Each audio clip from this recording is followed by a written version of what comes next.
인간의 종말 6번 환란시대 역사입니다. 환란시대 역사 다섯째, 재림의 주를 맞이할 때 되는 일. 누구든지 죄의 날까지 남은 자가 되려면 그 날에 되어지는 일을 분명히 알아야 할 것입니다. 이제 죄의 날에 되어지는 일에 대하여 말합니다. 1. 입맞지 못한 자는 황충 때 피해를 당하게 됩니다. 계시록 9장. 주님 오시는 날은 후감의 날이요 완전한 권세를 받은 종이 아니고는 도저히 옳은 진리를 증거할 수가 없게 되는 날입니다.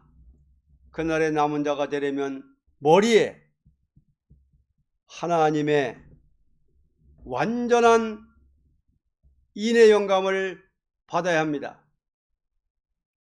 순교자들은 마음에 성신의 인이 있으므로 변치 않고 쓰러지기까지 증거했고, 변화성도는 권세의 인의 영감이 이마에 온다는 것은 마귀의 피해가 도저히 그 종을 해치지 못하는 것이니, 이것은 은사로 오는 것이 아니고 권세 역사로 오는 것인데 왕권의 반열에 든 자들에게 오는 영감입니다. 이 영감을 받은 자는 완전한 승리의 왕권 반열에 들었으므로 재림의 주를 맞이할 수가 있습니다. 죽은 자 가운데서도 왕권을 받은 자라야 부활하고, 변화 성도가 되는 것도 왕권을 받은 자라야 재림의 주를 맞이하게 됩니다. 계시록 20장 4절. 2. 재앙으로 땅을 치는 역사가 있게 됩니다. 재림의 날은 왕권 반열에 든 사람만 역사하게 되는데, 그 중에서도 제일 영계가 높은 종에게 자유로운 권세가 하나님께로부터 오게 되므로 아무런 피해를 받지 않고 재앙으로 적군을 치면서 예언의 말씀을 증거하게 됩니다. 계시록 11장. 이렇게 역사하는 것은 적그리스도 정권 아래서도 하나님의 택한 백성을 찾기 위한 목적입니다. 3.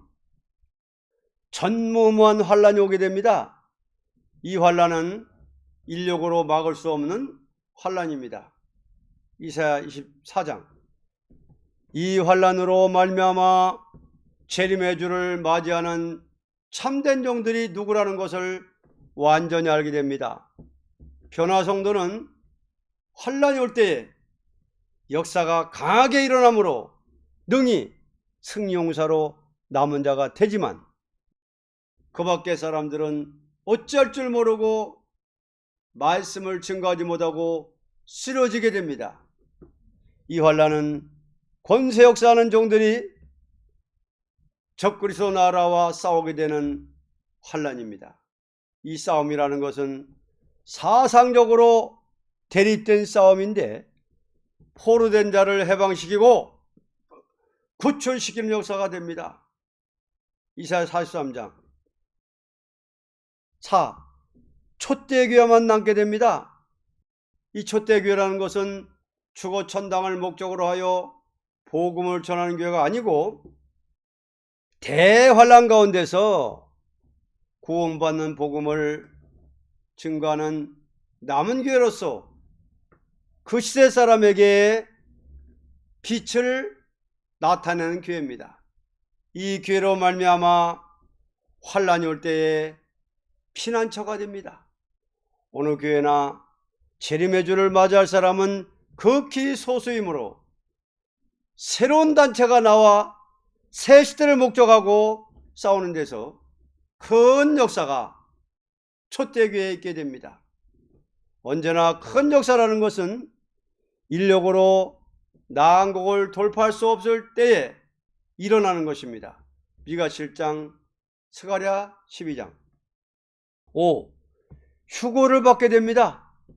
이 사람들은 완전 승리의 용사로서 재림시까지 적그리스도와 싸우다가 3일 반 동안 역사를 못하고 쓰러져 있다가 틀림을 받게 됩니다. 그러므로 계시록 11장 6절로 12절에 저희 시체가 큰 성길에 있다고 한 말이나 이사야 26장 19절에 주의 죽은 자들은 살아나고 우리의 시체들은 일어나리라는 말은 같은 말입니다. 재림시에 휴고를 받는 종은 완전 성결을 받게 되어 그 몸이 썩지 않고 영생하게 되는 것입니다. 이렇게 된 자들은 세세왕권인데 그들의 가정에 축복이 오게 되고 그들의 뒤를 따르던 교회는 반드시 예비처의 보호를 받게 됩니다. 이것은 틀림받은 종이 전하던 복음대로 하나님은 역사하기 때문입니다. 6. 강권 역사로 역사를 하게 되어 들림을 받게 되는 일입니다. 신부가 될 사람들은 종말에 강권으로 몸의 개조를 받게 되고 강권으로 말씀을 증거하게 되고 강권으로 싸우게 되는 것입니다. 이렇게 되므로 죄와 상관이 없는 몸으로 들림을 받는 것입니다. 이것은 자기의 힘보다도 택한 자의 원한을 풀어주는 역사가 일어나게 됨으로써 모든 원수를 대항하여 싸우게 되고 들림을 받았다가 다시 내려올 때 완전 승리로 끝을 맺게 되는 것입니다.